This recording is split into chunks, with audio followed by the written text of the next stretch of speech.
UFC Fight Night Moicano versus Duncan, and let's get straight into it because this card is trash. Not one notable bloke. I'm dropping this on April 1st because this shit is a joke. Yeah, baby, yeah. Like, I don't really care, brother.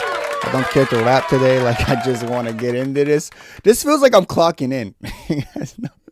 Like, I never see content or YouTube as a job, and then like cards like this like come up, and I'm like, all right, bro, let's clock in. You know, put on the apron, the vest. It's time to actually work. Unfortunately, I did watch some footage because these are, don't ever give me a card where I have to watch footage on like the early prelims. Like, don't do that to me, bro. Like, I'm a ball knower. I've been watching this sport for how long consecutively, bro? I should be able to know all these names, bro.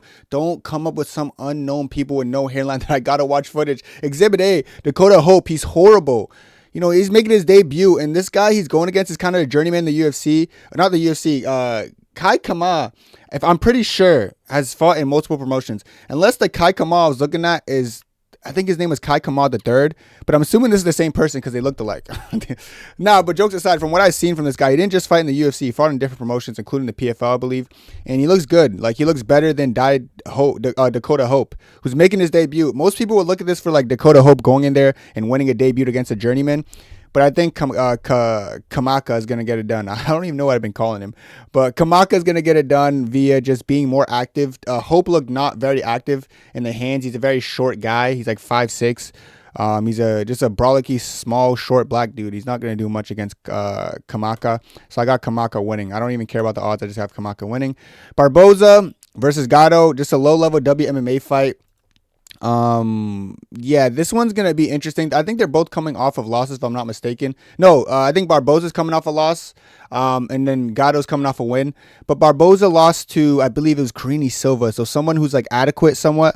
Whereas I feel like Gatto hasn't really been going against decent opposition, and every time she does, she loses. Stupid fight as well. No one really cares about this. Is WMA. It doesn't count if I get it wrong, but I do think Barbosa's gonna get a win on this one. So we're gonna just move on. Let me say the specifics. Barbosa by points, and give me Kamaka by points.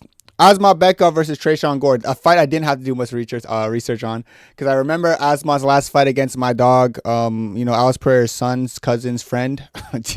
I did get that pick wrong, but that was just a tough outing for Asma. Now looking back at it, because Belguri is just so long and lanky, hard to take down and control. Tresean Gore is chinny, not hard to take down if you have decent wrestling, and Bekov's actually not bad. Just that Bekov went against a pretty sound contender, like, in my opinion. I think Bekov could also beat Abdul Malik. It'd be a little bit harder because he's not the tallest guy, but I think Bekov's actually pretty good. He just had a tough outing against someone who's very good in Belguri, so I do think Asma Bekov gets this done pretty easily against Tresean Gore. Give me Bekov by KO. I think he gets Tresean Gore out of there by a knockout.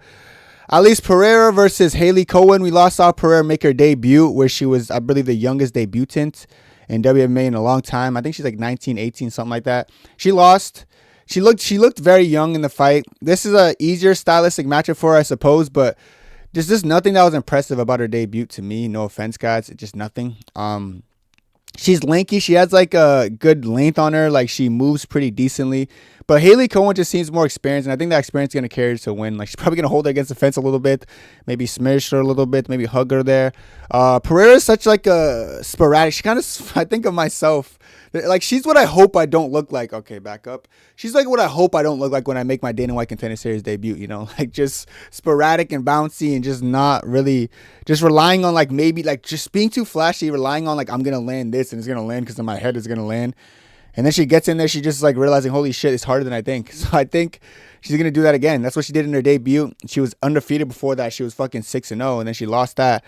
Cohen's just been around the block. She's experienced. I think she's going to mix in the clinching, just overwhelm and fatigue Pereira. Once you fatigue Pereira, her whole style kind of goes to shit, and she's going to start like throwing one punch every 2 minutes because she's too fatigued, and she's going to hope that punch knocks you out, but she doesn't really have that much knockout power. So I'm going Haley Cowan by points. She's probably going to melt her. Pereira will be lucky if she survives, but I think Cowan by points.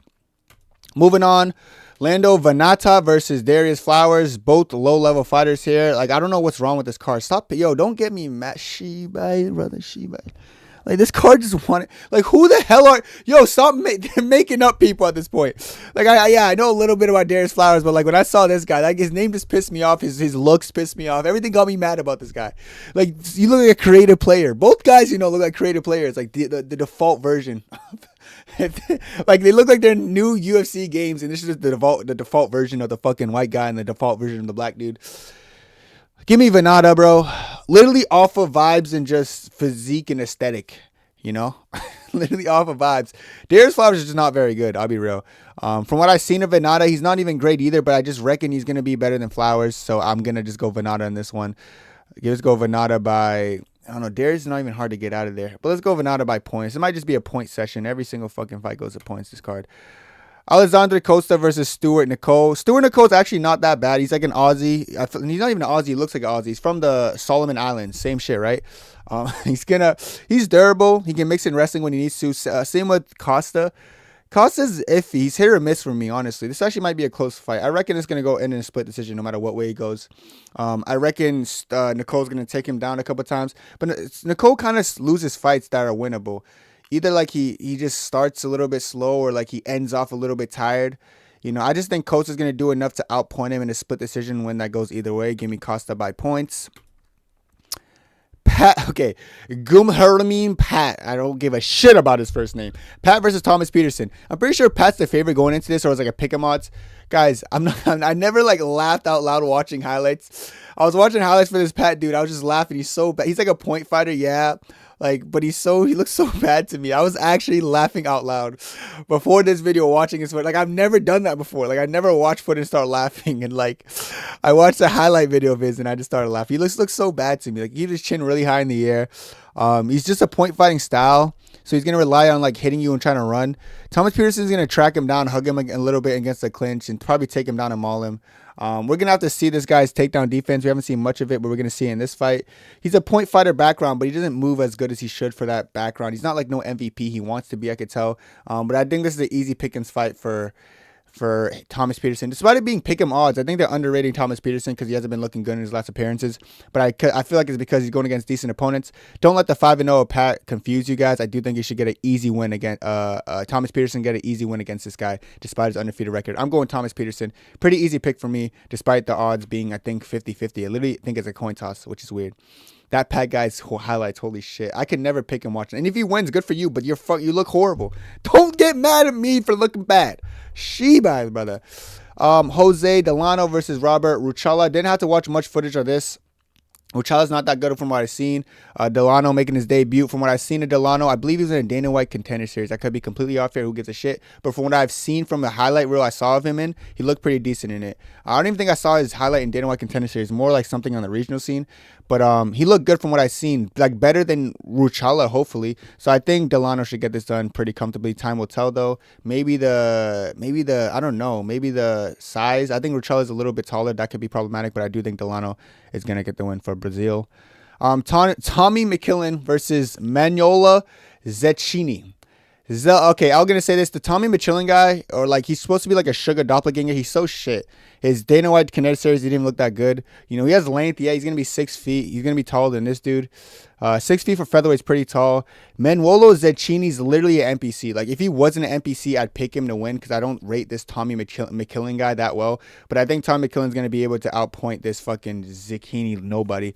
I think Mcmillen can even finish him. He just looks like an NPC, but maybe he's going to be durable. Time will have to tell with that. But yeah, I think I'm just going to go Mcmillen for this one by KO or points. Either or, I don't really care. But I do think Mcmillen's going to get it done. I could see Zecchini surviving, but yeah, we'll see. All right, Ethan Ewing versus Rafael Estevan. This one's pretty close, I think. I don't know who's the underdog, who's the favorite. I'm assuming it's either 50-50 or a slight favorite might be Estevan. Ethan Ewing looked really good in his last fight. He fought Malcolm Wellmaker, and he showed Wellmaker that you can't just be a one-hitter quitter trying to go against me because I actually have decent boxing. He looks somewhat like Ilya in this fight. I remember thinking that myself, like his boxing style, the way he was throwing. So I think he's going to go in there and kind of dispose of Rafael Estevan kind of, not easy, but I think he's going to get the win. I think Estevan's tough enough to like get beat to a Pope for the distance, but I don't think the odds should be as close as they are. But maybe I'm underrating Estevan. That being said, I just think the output for Ewing's going to be too much. Estevan does take people down a lot. He does do it well in the first round specifically. It kind of fades away as he fades away. But it's going to come down to if Ewing could defend takedowns. And I think he can, you know. Hasn't got taken down yet. I think he got like 1 or 2 takedown shot at him against Wellmaker, but it was kind of like just desperation attempts. But Ewing showed good takedown defense there. So if he's actually good at defending takedowns, it should be a walk in the park because Estevan does get fatigued and start putting his back against the fence when he is tired. So that's why I think Ewing's going to pull away. So I am going to go Ethan Ewing by KO or points, one or the other. We'll see. This might be the only finish on the card, but I am going to go Ethan Ewing. All right. Oh, well, I just said this going to be... I just said that was going to be the only finish on the card. That's so ironic. Abdul Rahman Yakhyaev. Yeah, baby, yeah. Versus Brenderson Ribeiro. Now, I actually made a video recently about unranked fighters who are good enough to be champion. I talked about Yakhyaev in that video. He's going to go in there. He's going to finish Ribeiro. It depends how is he going to finish him. I don't know. His grappling, in my opinion, is better than his striking. But lately, he's been showing us his striking. So it's going to be a little bit of a question mark seeing what approach he comes with, depending how he looks in this fight. But I can see him submitting Ribeiro. But I can also see him knocking out Ribeiro. Maybe he hurts Ribeiro, then jumps on some kind of a choke when he's on the ground. So I'm going to go Yakhyaev by sub. But honestly, he's like such a big favorite. I go like KO or sub. If you're going to go for something like double chance, go KO or sub. If not, maybe go sub because his grappling is really good. He might just take down Ribeiro and club and sub. But we'll have to see. I think sub's a little bit weird though for like maybe KO. Maybe by KO because when people are a lot better than people, you know, Ribeiro's kind of like risky on the feet. He might just put himself in a bad position and get caught. So maybe I'll go by KO. I'll go Yakhyaev by KO. It could be either or there. All right. Verna Gatto, but we got Rosa Jr. and fucking Tabitha Ricci. You know, Ian Gary's little brother's girlfriend versus Rosa Jr. Yeah. Listen, Verna, I'm not picking her after that last fight with Mackenzie Dern. She disappointed me there. I thought she was going to dispose of Mackenzie Dern. Tabitha Ricci actually reminds you of Mackenzie Dern. Just thickums walking around. Just got a wagon on her and like her striking looks a little bit but like it works sometimes, and her takedown defense is actually not that bad from what I remember. She went against Gillia Roberson and beat her. That was a couple years ago, but she did do that pretty well. So she was able to defend against Roberson. She even actually out wrestled Roberson in that fight, which is interesting. So she's too old. She's not going to come with anything. Actually, I'm pretty confident in Ricci in this fight, but it's a WMMA fight. Like I really want to put this on a parlay, but then I start to remember to myself, it's a WMMA fight. Anything could happen. You know, that's kind of throwing me off, but I do think Ricci should be able to beat Rosa Jr. for this one. So I am going top of the Ricci. She might even be in my parlay, unfortunately. Main event in the evening, Moicano versus Chris Duncan. This is a stupid fight. Just a stupid card. Ugh, this card's so ugly. Guys, you like no ugly cards. Like, this is one of those cards I just think are ugly. Like, fuck, if this card was a fucking human, bro, I'm not jacking it, you know. Like, ew, brother, ew. This card's just gross. Look at this fucking vermin on my left-hand side. Renato Moicano going against Chris Duncan. Chris Duncan's not even good, but Moicano absolutely blows. His best win was him losing to BSD and the fight getting stopped because the eye was closing. And literally after a very dominant first round, couldn't even get BSD out of there, and he was losing to BSD who couldn't even see. You know, got destroyed his last fight against Beneil Dariush in a very sloppy fight. Such an embarrassing fight, dude. Holy shit. Chris Duncan just outworks this fucking bum. Ugh, easy win. Give me Chris Duncan. I think he's going to finish Moicano. I think Chris Duncan by a KO or sub. He's just Chris Duncan by maybe finish. Maybe KOs him. Maybe a TKO. I can see Moicano just shelling up and just not fighting. Come on, Moicano, fight back. I'm fucking show me the money, huh? Fucking dweeb. Chris Duncan for the win. Easy win. Moicano sucks to me. I'm sorry. I'm not even trying to hate. He sucks. For a parlay, I'd go fuck it. Duncan. My whole main card is going to go 5 for 5. Okay, I'm not. Okay, let me go for the confidence. All right, I'll go Ewing.